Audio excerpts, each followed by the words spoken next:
Hello everyone, welcome to this YouTube channel Sujeet sir classes. एक बार फिर से आप सबों का इस YouTube channel Sujeet sir classes में स्वागत है। तो प्यारे बच्चों, आज हम लोग क्लास 10 का जो पोएम है फायर एंड आइस, इसी के बारे में आज हम लोग पढ़ेंगे। Let's begin this chapter. This is a small poem written by one of the greatest poets of the world and he is none other than Robert Frost. Robert Frost ने इस कविता को लिखा है। आइए देखें। Some say the world will end in fire, some say in ice. कुछ लोग कहते हैं कि यह विश्व, यह वर्ल्ड जो है उसके पीछे, उसके तबाही का कारण क्या होगा? आग होगा। जबकि कुछ लोगों का कहना है कि नहीं, बर्फ़ के कारण जो है यह पृथ्वी, यह वर्ल्ड समाप्त होगा। From what I have tasted of desire, I hold with those who favor fire.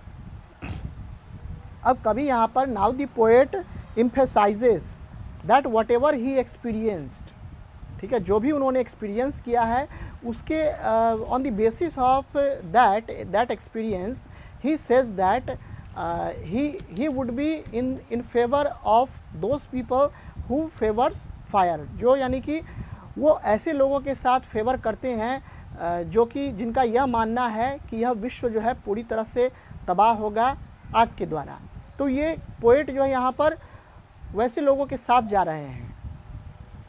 But if it had to perish twice, लेकिन अगर विश्व में अगर दोबारा अगर तबाही आती है, I think I know enough of hate to say that for destruction ice is also great and would suffice. Suffice means sufficient, ठीक है। यहाँ पर अब कहते हैं कि now what the poet says, poet यहाँ पर कहते हैं कि अगर दूसरी बार अगर इस विश्व को अगर तबाह होना होगा तो मैं उनके साथ भी एग्री करूँगा जो इस बात को मानते हैं कि this world would be destructed by ice, ठीक है। So this was the poem written by Robert Frost. Robert Frost ने इस कविता को लिखा है, ठीक है। इसको इसके द्वारा वो कई तरह के मीनिंग को वो समझाना चाह रहे हैं, ठीक है। यानी कि यहाँ पर actually it symbolises the human behaviour, ठीक है। यहाँ पर जो है ये क्या कर रहे हैं, ह्यूमन बिहेवियर को सिम्बोलाइज कर रहे हैं, उसको वहाँ पर वो एम्फेसिस कर रहे हैं कि कुछ लोग जैसे ना ही ज़्यादा गुस्सा अच्छा है और ना ही ज़्यादा ठंडापन, मीन्स कि nor be too active neither be too active nor be too inactive. मतलब ना ही ज़्यादा संवेदनशील बनिए और ना ही जो अति संवेदनशील बनिए, ठीक है। तो आइए देखते हैं, अब इसका कुछ क्वेश्चन आंसर दिया गया है, इसको अभी हम लोग सॉल्व करेंगे। Let's see. There are many ideas about how the world will end. यह विश्व किस तरह से ख़त्म होगा, इसके बारे में अलग अलग लोगों के अलग अलग विचार हैं। Do you think the world will and someday? क्या आपको लगता है कि इस विश्व का खात्मा होगा कभी न कभी? Have you ever thought what would happen if the sun got so hot that it burst और ग्रू कोल्डर एंड कोल्डर?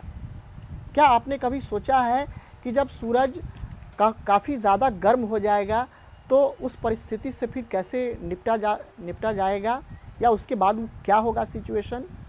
या दूसरा परिस्थिति तब आएगा जब सन जो है पूरी तरह से ठंडा पड़ जाएगा, ठीक है। तो उस सिचुएशन में क्या होगा?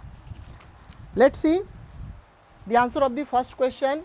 Yes, certainly there are many ideas about how the world will and.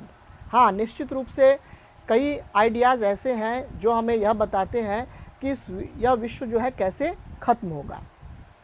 I think that the world will end some day because anything that has a beginning will have an end. मेरा मानना है, या बल्कि कहें कि सभी का मानना है, ठीक है, कि हम सभी का मानना है कि यह विश्व जो है कभी न कभी ख़त्म होगा।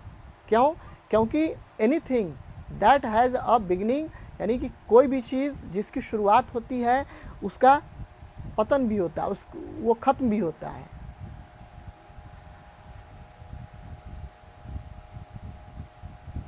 हाँ, this applies to the world also, और यह वर्ल्ड पर भी अप्लाई करता है।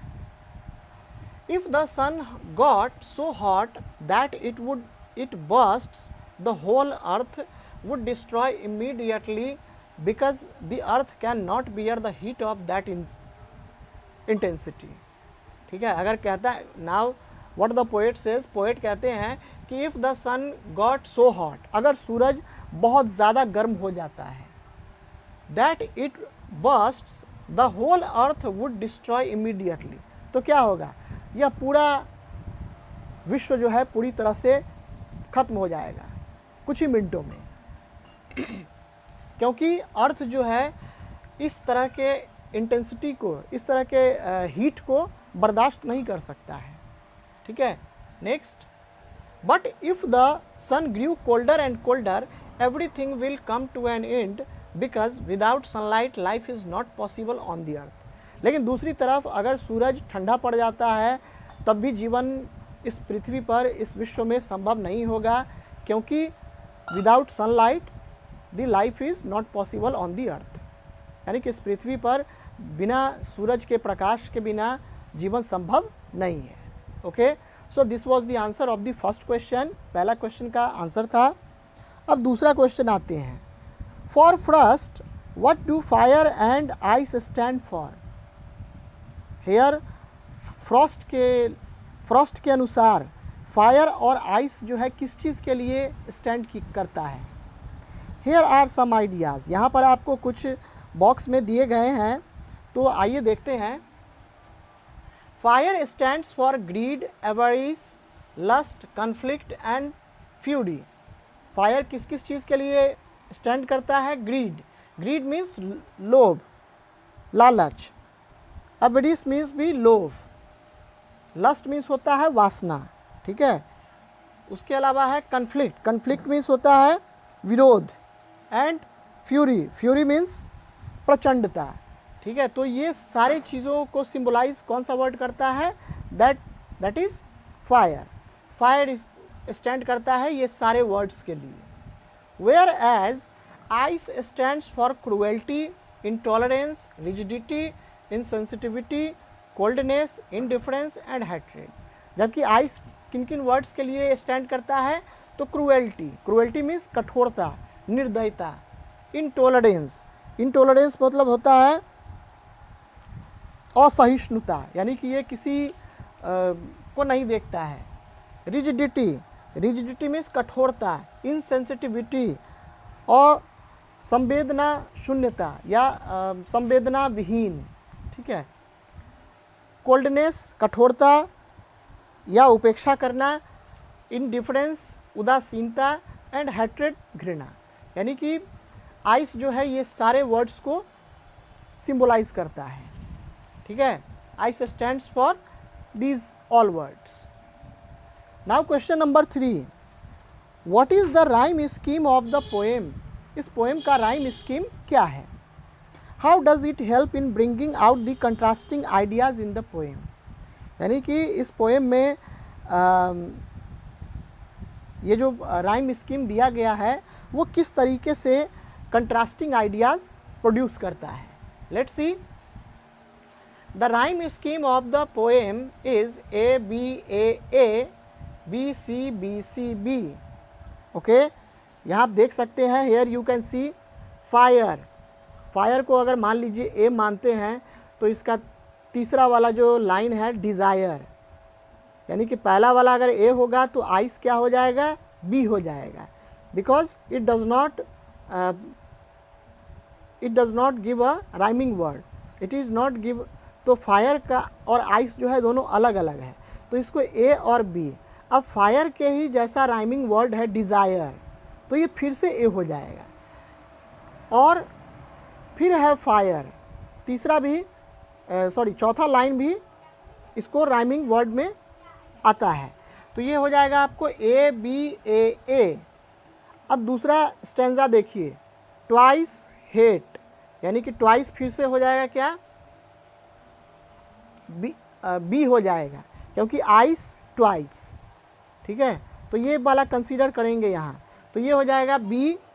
फिर है हेट, ये एक अलग राइमिंग वर्ड है, तो इसको सी मान लेंगे। बी सी फिर है आइस, तो बी हो जाएगा फिर से ये बी सी बी ग्रेट, तो सी हेट जो है सी है, तो यहाँ ग्रेट भी क्या होगा, सी होगा। ठीक है, क्योंकि दोनों क्या कर रहा है, दोनों राइमिंग वर्ड, राइमिंग पेयर जो है बना रहा है। एंड सफाइस, और फिर से सफाइस क्या हो जाएगा, बी। ठीक है, इस तरह से A B C B. Okay, is that clear to you? I hope so. Okay, now let's see. This rhyme scheme helps in bringing ideas of fire and ice presented in the poem. यह rhyme scheme जो अभी मैंने आपको बताया है, ये इस poem में फायर एंड आइस को रिप्रेजेंट करता है, और जो इस पोएम में आइडिया प्रेजेंट किया गया है उसको ये ब्रिंग कर रहा है, उसको ये ला रहा है। The poet tells that both fire and ice are capable of ending the world. Now what the poet says, poet कहते हैं कि बोथ यानी कि फायर और आइस दोनों इस संसार को ख़त्म करने के लिए काफ़ी है। ठीक है, चाहे वो फायर हो या आइस हो। He tells that how fire represents desire and can be a cause of the end of the world। यानी कि वो कहते हैं कि फायर जो है इस पोएम में किस चीज़ को रिप्रेजेंट करता है, डिज़ायर को। डिज़ायर मीन्स चाह, इच्छा। ठीक है, तो वो डिज़ायर को रिप्रेजेंट करता है, और ये वर्ल्ड को तबाह करने के लिए काफ़ी है। ठीक है, नेक्स्ट आता है, the poet also mentions ice to symbolize the coldness and indifference that are also enough for the destruction of the world. अब पोएट जो है ये भी मेंशन करते हैं इस पोएम में कि आइस भी जो है, आइस को सिम्बोलाइज किया गया है कोल्डनेस के लिए और इनडिफरेंस के लिए, कठोरता के लिए। ठीक है, और उदासीनता के लिए। यानी कि अगर मान लीजिए कोई व्यक्ति काम करने नहीं जाता है तो क्या होगा, सारे व्यक्ति अगर घर पर ही बैठे रह जाएंगे तो ये संसार चल पाएगा नहीं। ठीक है, तो ये कोल्डनेस और इंडिफरेंस को ये सिंबलाइज कर रहा है, क्या चीज़, ice. That are also enough for the destruction of the world, जो कि इस संसार को ख़त्म करने के लिए, इस संसार में जलजला लाने के लिए काफ़ी है। In the second stanza he emphasizes that he knows of enough hate in the world that would be the cause of the destruction through ice। Second stanza में वो कहते हैं कि वो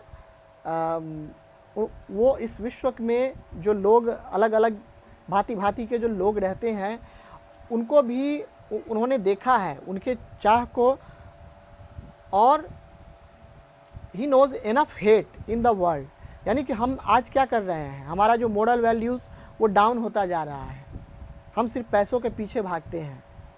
ठीक है, तो ये क्या है, और आसपास के लोगों पर ध्यान नहीं देते हैं, उनकी मदद नहीं करते हैं, तो ये क्या है, एक तरह का घृणा है, इट इज़ हैट्रेड।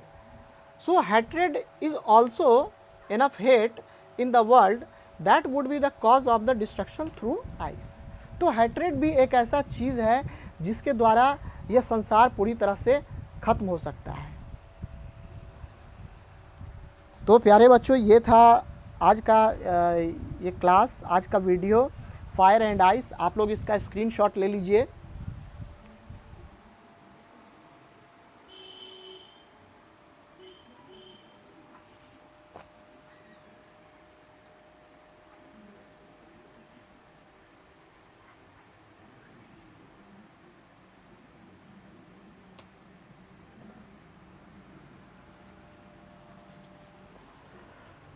तो आशा करता हूँ कि आप लोगों ने इसका स्क्रीनशॉट ले लिया होगा। ज़्यादा से ज़्यादा इस वीडियो को अपने दोस्तों के साथ शेयर करें, कमेंट करें, और सब्सक्राइब करने के लिए अपने दोस्तों को रिकमेंड भी करें। ठीक है, इसके अलावा कमेंट ज़रूर कर दिया करें ताकि मेरा उत्साह जो है और बढ़ता चला जाए और मैं इस तरह के वीडियोज़ आपके लिए लेकर के आऊँ। ठीक है प्यारे बच्चों, तो आज के इस क्लास में इतना ही। मिलते हैं नेक्स्ट वीडियो में, तब तक के लिए thank you, God bless you and have a good day.